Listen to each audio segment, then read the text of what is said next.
안녕하세요. 저는 23살 박창식이라고 합니다. 군 제대하면 달라질 줄 알았어요. 입대 전 놀고 먹기만 하며 여자만 밝히던 내가 이제 정신 차리고 저녁 후의 삶을 설계했었죠. 반듯하게 하루하루를 정말 후회 없이 살겠다고 수도 없이 다짐했었어요. 손목에 감은 시계처럼 시간을 귀하게 여기며 마치 군 생활 동안 멈춰있던 시간을 2배로 되돌려 받을 것처럼요. 하지만 현실에 저는 그 다짐이 무색할 만큼 너무나 보잘것없었죠. 저녁 후 처음 몇 주 어색함과 해방감이 뒤섞인 시간을 보낸 후 저는 예상치 못한 나태함의 늪에 빠져버렸어요. 저녁 전에 세웠던 거창한 계획들은 머릿속에서만 맴돌 뿐 실행되지 않았죠. 몸이 따라주지 않았습니다. 마치 군대에서 얻은 휴식과 편안함에 너무 길들여져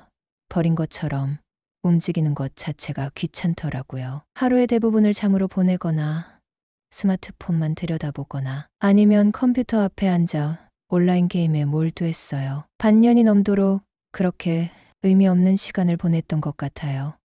방구석에 틀어박혀 먹고 자는 시간을 빼면 오롯이 리그 오브 레전드만 주야장천하는 날들의 연속이었거든요. 시즌이 새로 시작되면 랭크를 올리겠다고 눈에 불을 켜고 게임에 매달렸고 밤을 새워가며 모니터만 바라보는 일도 허다했어요. 낮과 밤이 바뀌는 건 예사였고 세수나 양치 같은 기본적인 위생 관리마저 귀찮아질 때도 있었죠. 거울 속에 비친 제 모습은 초췌했고 제대하면 뭐든지 할 수 있을 거라고 생각했던 패기는 온데간데 없이 사라져 있었어요. 몸 따로 마음 따로인 현실은 저를 괴롭혔습니다. 계획만 세우고 실행하지 못하는 저 자신이 한심했고 여전히 의지박약인 것 같아 실망스러웠어요. 그렇게 생각 없이 놀았지만 마음이 편하지만은 않았죠. 매일 집에서 게임만 하는 23살 아들. 부모님은 제게 직접적으로 잔소리하시거나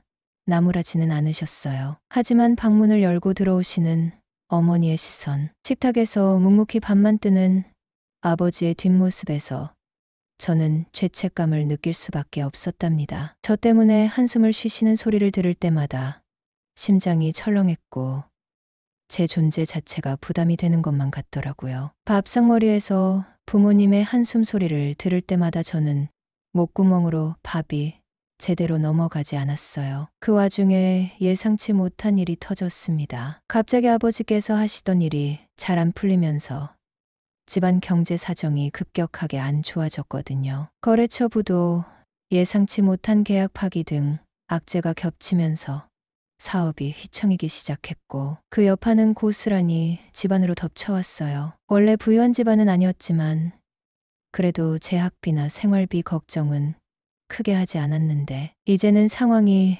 완전히 달라졌죠. 부모님 2분 모두 생계를 위해 더 악착같이 일하셔야 하는 상황이 되었고 저는 계획했던 복학은커녕 당장 생활비라도 보태야 한다는 현실적인 압박감에 직면했어요. 이제 진짜 큰일 났다는 생각이 들면서 머리가 하얘지더군요. 더 이상 집에서 빈둥거리며 눈치만 볼 수는 없었습니다. 나가서 뭐라도 해서 돈이라도 벌어와야 한다는 생각에 저는 마지못해 알바 천국 같은 아르바이트 구인 사이트를 뒤적거리기 시작했어요. 모니터 화면에 빼곡하게 채워진 구인 정보들이 저에게는 낯설고 무겁게 다가왔죠. 그제야 세상 물정 모르고 철없이 굴었던 제 자신이 너무나 한심하게 느껴지더라고요. 크루를 내리다 처음 눈에 들어온 것은 PC방 아르바이트였어요. 입대 전 대학교에 다닐 때 반년 정도 PC방 알바 경험이 있었기에 그래도 이건 좀 해볼 만하겠다 싶었죠. 카운터 업무나 손님 응대는 익숙했고 야간 근무를 하면 시급도 좀 더 높으니 어느 정도 벌이도 될 것 같았거든요. 군필의 휴학생 신분이었으니 아르바이트는 비교적 쉽게 구할 수 있을 거라 생각했고 실제로도 그랬습니다. 이력서를 넣자마자 연락이 왔고 바로 면접 보러 오는데 온 김에 일도 배우고 가라고 했어요. 말이 면접이었지. 그냥 일은 바로 시작하고 얼굴 한번 보자는 느낌이 강했었죠. 그렇게 면접 당일 약 2시간 정도 일을 배웠습니다. 그런데 정말 깜짝 놀랐어요. 제가 예전에 했던 PC방 알바와는 차원이 달랐거든요. 그때는 라면이나 간단한 냉동식품을 데워주는 정도였는데 이제는 PC방이 거의 웬만한 분식집 뺨치는 메뉴를 갖추고 있었죠. KB계에서는 키오스크나 무인 정산기가 있어서 예전보다 훨씬 편해진 것은 사실이었어요. 하지만 문제는 음식이었습니다. PC방 아르바이트라기보다는 거의 분식집 주방 보조 같더라고요. 라면, 볶음밥, 수제버거, 라볶이, 떡볶이, 스무디.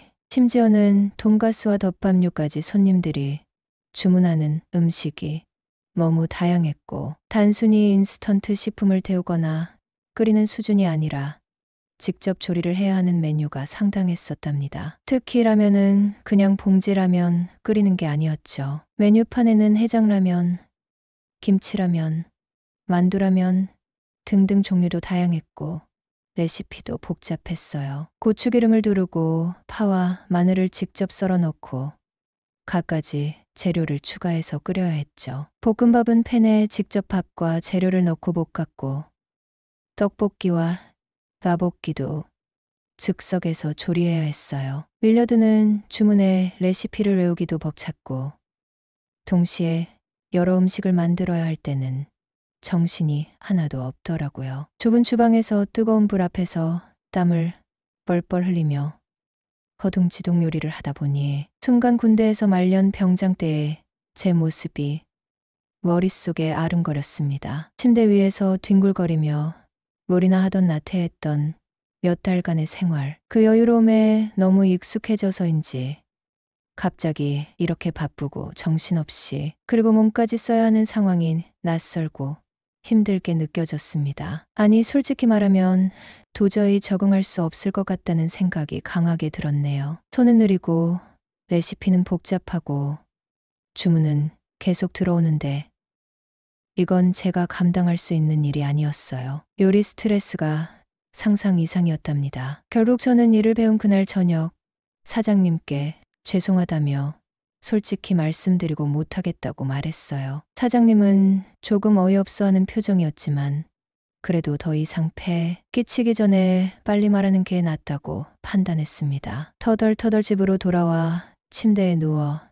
천장을 바라보며 잠시 생각에 잠겼죠. 돈 버는 게 쉬운 일은 아니라고 막연히 생각했지만 제 예상보다 훨씬 더 힘들고 제 능력으로는 감당하기 어려운 일도 많다는 것을 깨달았어요. PC방 알바마저 이렇게 힘들어서 포기하다니 저는 정말 아무것도 할 수 없는 건가 하는 자괴감마저 들었답니다. 이대로 다시 방구석 폐인으로 돌아가면 어쩌나 하는 두려움이 밀려왔어요. 하지만 여기서 포기하고 다시 예전의 잉여 생활로 돌아갈 수는 없었습니다. 아버지의 상황도 좋지 않았고 저 자신에게도 더 이상 실망하고 싶지 않았거든요. PC방 알바처럼 시급이 낮은 곳에서 이 고생을 하느니 이왕 이렇게 된 거 좀 더 벌이가 괜찮은 곳에서 제대로 돈이나 벌어보자는 오기가 생겼어요. 좀 더 힘들더라도 확실히 돈을 벌 수 있는 곳을 찾아보자. 단기간에 목돈을 벌어야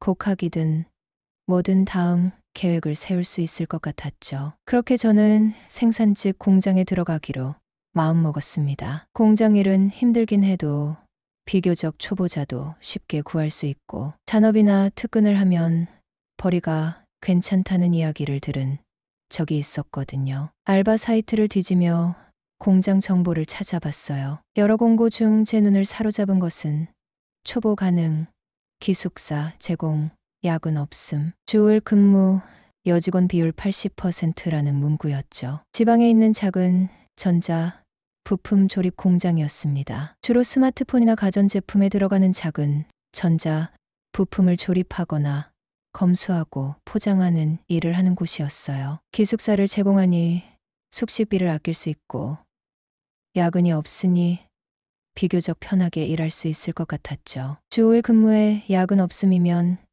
개인 시간도 확보할 수 있을 것 같았고요. 무엇보다 여직원 80%라는 말에 솔깃했답니다. 군대에 다녀와 여자와 교류할 기회가 전혀 없었던 저에게는 내심 이 정도면 썸이라도 타볼 수 있지 않을까 하는 헛된 기대감이 피어올랐거든요. 젊은 여자들이 많다면 힘든 공장 일도 견딜만 할 것 같다는 망상에 사로잡혔어요. 마치 전쟁통에서도 사랑이 꽃 피운다는 말처럼 이 삭막한 공장에서 로맨스가 시작될지도 모른다는 터무니없는 상상까지 했었죠. 외롭고 지친 현실에서 벗어나고 싶은 마음이 그런 비현실적인 기대를 품게 만들었는지도 모릅니다. 그렇게 기대 반, 걱정 반으로 지방의 작은 도시로 내려가 공장에 첫 출근을 했습니다. 공장 건물은 생각보다 크지 않았고 기계 돌아가는 소리가 시끄러웠어요. 그런데 좀 실망한 것은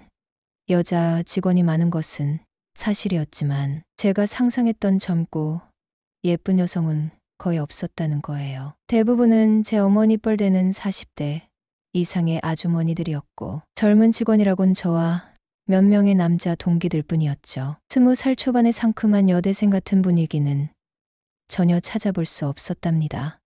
그래도 뭐 돈 벌러 왔으니 사람 구경할 때가 아니라는 생각으로 애써 실망감을 감추고 마음을 다잡았어요. 그래, 일이나 열심히 하자 했죠.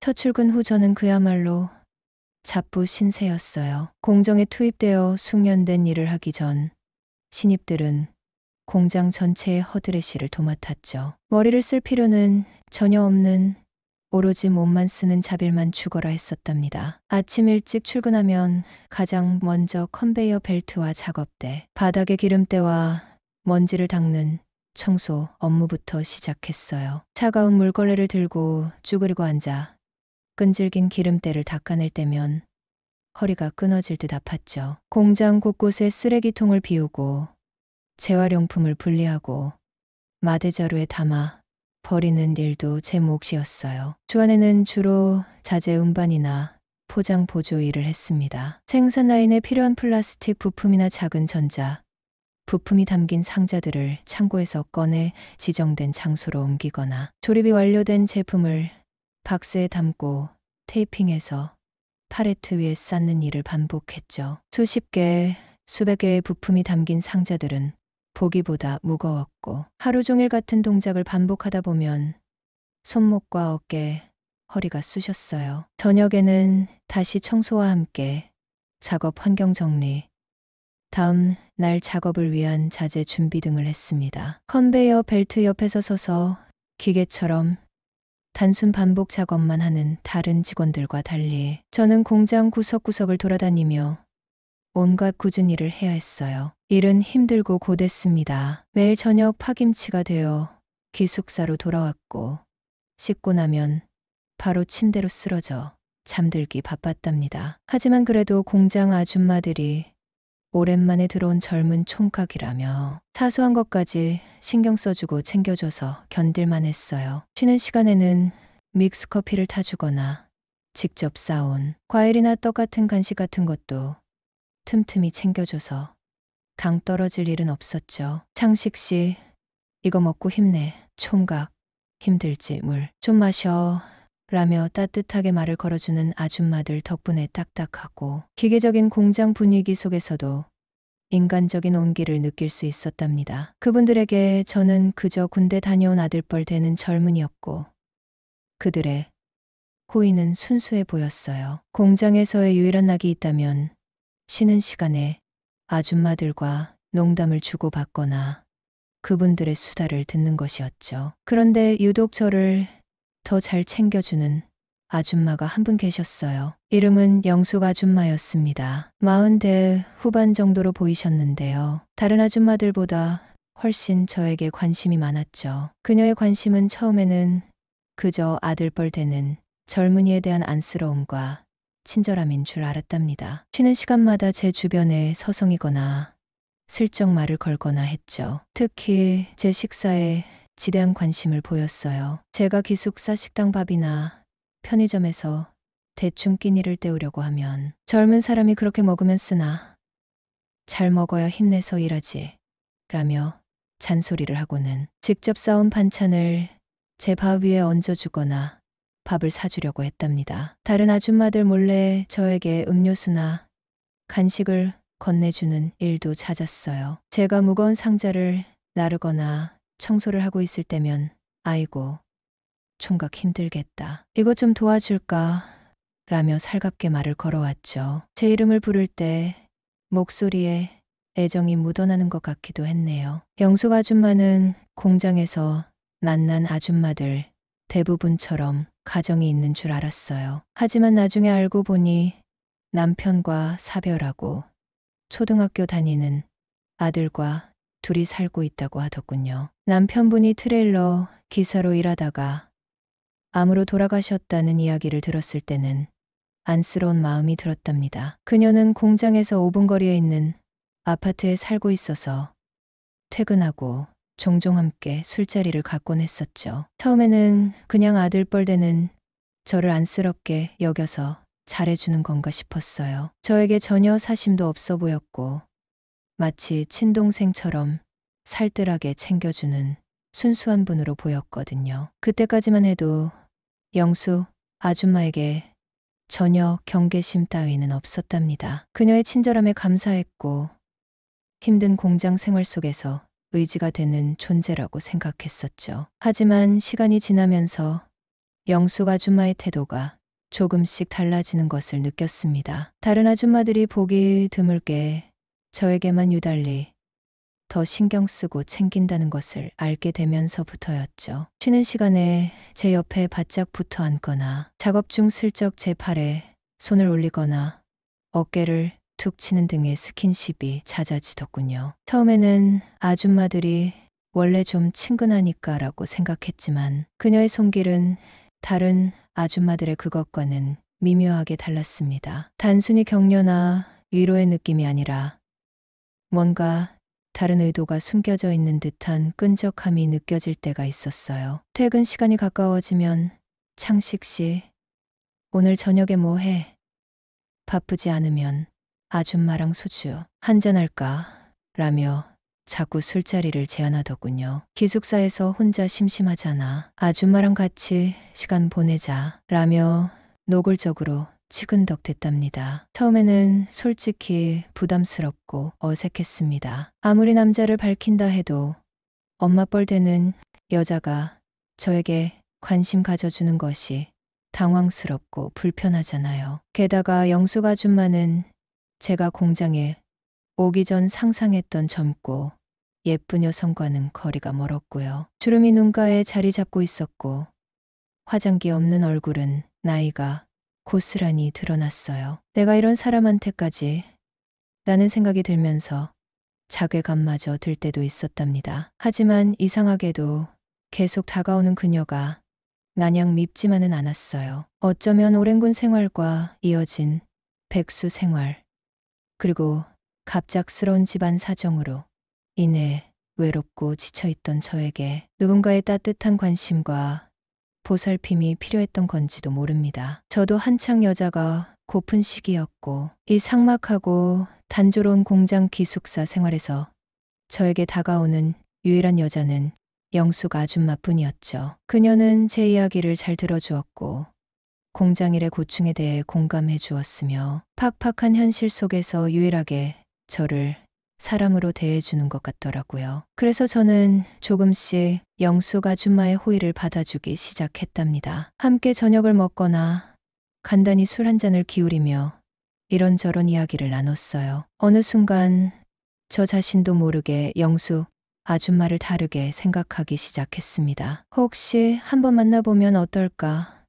라는 생각을 문득 하게 되었죠. 한창 여자가 필요한 나이에 주변에 저에게 관심을 보이는 여자라곤 영숙 아줌마밖에 없었고 그녀는 늘 가까이에 있었습니다. 어쩌면 그녀와의 관계를 통해 이 지긋지긋한 외로움을 해소할 수 있지 않을까 하는 못된 생각이 스멀스멀 올라왔어요. 하지만 맨정신으로는 도저히 받아들일 수 없는 일이라는 것을 저도 잘 알고 있었죠. 워낙 나이 차이가 많이 났고 막상 공장에서 일하는 그녀의 평범하고 나이든 얼굴을 보면 그런 마음은 싹 시들었기 때문입니다. 엄마를 닮은 얼굴에 그런 감정을 품는다는 것 자체가 죄책감처럼 느껴지기도 했어요. 이건 아니야.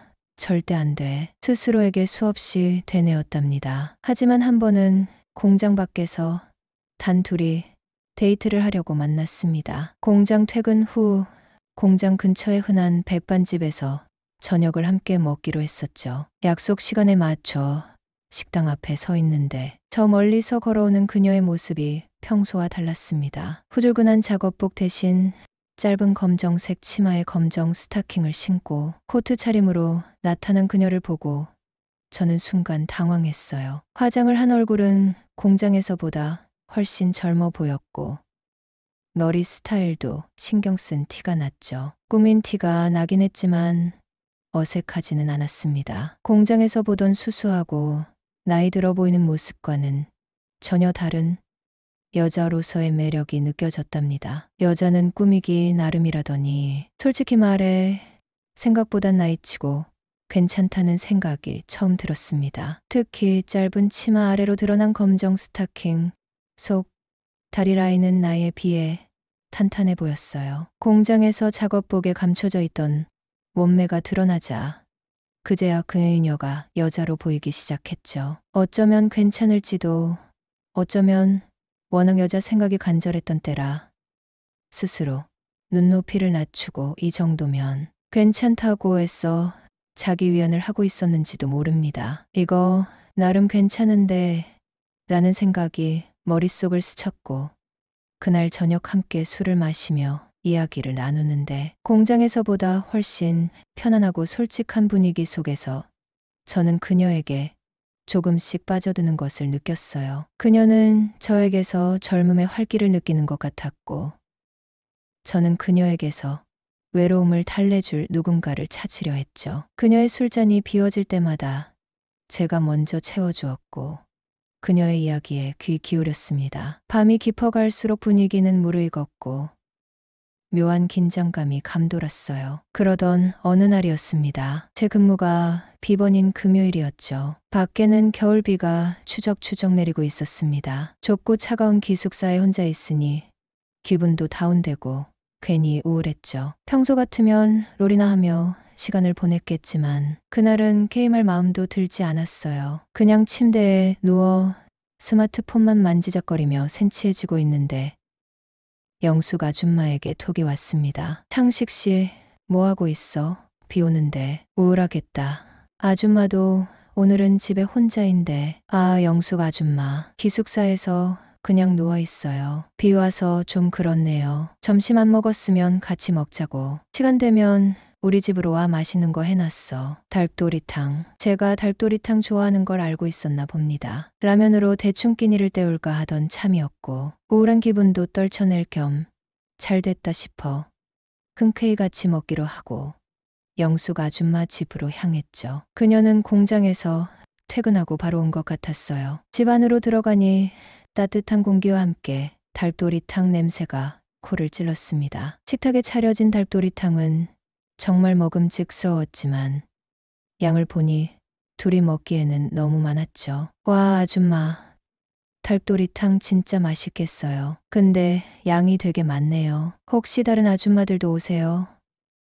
철수 형이나 민수 씨한테 연락해서 같이 먹을까요? 저는 아무 생각 없이 핸드폰을 꺼내 들었습니다. 그런데 갑자기 영수 아줌마의 얼굴에서 웃음기가 싹 가시며 표정이 굳는 겁니다. 아니야, 너 주려고 한 건데 딴 사람은 왜 불러? 우리 둘이서 다 먹어치우자. 그녀의 목소리는 차가웠고 눈빛도 평소와 달랐어요. 마치 제가 분위기를 망쳤다는 듯이 살짝 짜증이 섞인 것 같기도 했죠. 그 순간 저는 섬뜩한 기운을 느꼈습니다. 아, 이거 뭔가 이상하다. 뭔가 잘못되고 있다는 것을 직감했어요. 얼굴에는 살짝 실망한 기색이 스쳤고 눈빛은 이미 다른 것을 원하고 있는 듯 했습니다. 어쨌든 이상한 느낌은 뒤로 하고 차려준 음식이 맛있었고 배도 고팠기에 애써 아무렇지 않은 척하며 열심히 먹고 있었습니다. 하지만 긴장감 때문인지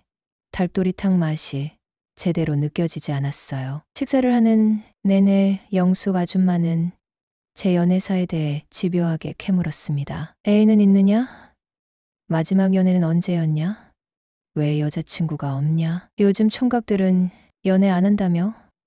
여자는 안 만나고 뭐 했냐? 자꾸 제 사생활, 특히 연애 경험과 성적인 부분에 대해 파고들더군요. 마치 제가 얼마나 굶주려 있는지 확인하려는 것 같았어요. 그녀의 질문들은 점점 더 노골적으로 변해갔고 제 불안감은 커져갔습니다. 갑자기 뒷골이 싸해지기 시작했죠. 머릿속으로 온갖 생각이 스쳐 지나갔습니다. 설마 진짜로 나한테 흑심이 있는 건가? 아무리 제가 여자가 고프고 외로웠다 해도 애딸린 40대 후반의 아줌마와의 관계는 제 상상 범위 밖이었어요. 이건 정말 아니라고 해서는 안 되는 일이라고 스스로에게 되뇌었죠. 나이 차이도 너무 많이 났고 공장에서 매일 봐야 하는 사이인데 관계가 복잡해지면 정말 곤란해질 것 같았거든요. 그렇게 식사를 마치고 후식으로 식혜를 마시고 있는데 영숙 아줌마가 갑자기 제 손목을 덥석 잡는 겁니다. 뜨겁고 축축한 그녀의 손에 저는 화들짝 놀랐어요. 예상치 못한 신체 접촉에 몸이 굳어졌죠. 그럼 너도 한참 굶었겠네. 그러면서 눈을 마주치는데 평소 순박하고 친절한 아줌마의 얼굴은 온데간데 없고 알 수 없는 욕망과 기대로 가득 찬 눈빛으로 저를 뚫어져라 쳐다보고 있었습니다. 그 순간 제 멘탈이 완전 붕괴되기 시작했네요. 심장이 미친 듯이 뛰고 머릿속이 하얗게 변했습니다. 입안은 바짝 말랐고 몸은 굳어 움직일 수가 없었어요. 마치 덫에 걸린 동물처럼 발버둥 칠 수도 도망칠 수도 없는 상황에 놓인 것 같았답니다. 여기서 아줌마를 강하게 밀쳐내거나 거절하면 당장 내일부터 공장에서 마주칠 때 서먹해지고 껄끄러워질 것이 뻔했습니다. 다른 아줌마들이 눈치챌 수도 있고 그러면 소문이라도 나면 정말 곤란해질 상황이었죠. 돈을 벌어야 하는 저에게 공장 일을 계속해야 하는 것은 중요한 문제였습니다. 자칫 잘못하면 일자리를 잃을 수도 있다는 생각까지 들었거든요. 그렇다고 이대로 아줌마의 뜻대로 말려들면 말로만 듣던 기둥서방 같은 신세가 되는 건 아닌가 하는 불안감이 엄습했습니다. 나중에 분명 후회할 거라는 생각이 들었지만 당장 이 상황을 어떻게 헤쳐나가야 할지 판단이 서지 않았어요. 저는 아무 말도 할 수 없었습니다. 그저 얼어붙은 채로 아줌마의 눈빛을 피하며 고개를 숙였죠. 그때 영숙 아줌마가 낮은 목소리로 하지만 단호하게 마치 제 귀에 속삭이듯 말했습니다. 괜찮아. 오늘 집에 아무도 없어. 애는 외할머니 집에 가서 내일 와. 그녀의 목소리는 더 이상 아들뻘 되는 젊은이를 안쓰럽게 여기는 아줌마의 목소리가 아니었어요. 그 말과 함께 그녀의 눈빛은 더욱 노골적으로 저를 사냥감으로 삼은 듯한 눈빛으로 변했습니다. 그리고는 자기도 양심은 있다고 저와 진지하게 사귀는 건 말도 안 되는 소리인 걸 안다고 했죠. 그녀도 현실을 알고 있다는 듯이 선을 넘지 않는 척했지만 이미 그녀의 말과 행동은 그 선을 아슬아슬하게 넘나들고 있었답니다. 가벼운 연애 정도는 괜찮잖아. 너도 외롭고 나도 외롭고 서로 필요한 것만 채워주면 되는 거야. 그 말에 저는 저항할 힘을 완전히 잃었습니다. 오랫동안 억눌렸던 외로움, 성적인 갈증, 그리고 이 상황을 어떻게든 모면하고 싶은 마음, 더불어 그녀가 공장 밖에서 꾸몄을 때 나름 괜찮아 보였던 모습까지 복잡한 감정들이 뒤섞여 저를 덮쳤죠. 쿨하게 어때? 네. 그 대답과 함께 더 이상 돌이킬 수 없는 강을 건너버린 것 같았죠. 그렇게 우리는 금요일마다 함께 시간을 보내는 루틴이 만들어졌습니다. 영숙 아줌마의 아들이 외할머니 댁에 가 있는 금요일 저녁 공장 퇴근 후 그녀의 집에서 만나는 것이죠. 처음에 어색함과 불편함은 빠르게 사라졌고 예상치 못한 형태로 엔조이 관계가 되어버린 것입니다. 처음에는 매번 만날 때마다 복잡한 감정에 시달렸어요. 여러 가지 죄책감과 잡생각들로 머리가 복잡했죠. 내가 지금 뭐 하는 거지? 이래도 되는 건가? 만약 임신이라도 하면 어쩌나? 공장 사람들에게 들키면 어쩌지? 등 불안감과 혼란스러움이 저를 괴롭혔답니다. 특히 아줌마의 나이를 생각하면 제가 못할 짓을 하는 것 같다는 생각에 괴로울 때도 있었어요. 하지만 시간이 지날수록 그런 생각들은 조금씩 옅어졌습니다.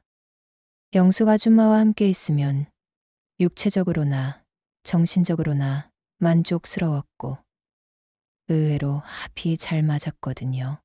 공장이라는 삭막하고 고된 환경에서 벗어나 그녀와 단둘이 있는 시간은 제게 유일한 일탈이자 외로움을 달래주는 위안이 되었죠. 공장 일은 몸이 정말 힘들었습니다. 매일 아침 일어나기 버거웠고 하루를 마치면 온몸이 쑤셨어요. 거기에 낯선 타지에서 친구도 가족도 없이 기숙사 생활을 하는 것은 정신적으로도 저를 점점 더 외롭고 피폐하게 만들었답니다. 하루 종일 기계 소리와 씨름하고 밤에는 좁은 기숙사 방에 혼자 남겨지는 생활의 반복이었죠. 그런 때 예상치 못하게도 영숙 아줌마와 함께 보내는 시간은 그런 저에게 큰 힘이 되어주더군요. 복잡한 관계였을진 모르지만 몸도 지치고 정신적으로도 힘든 그 시기에 아줌마와의 시간은 단순한 일탈을 넘어선 위안이었고 제가 팍팍한 현실을 버텨낼 수 있는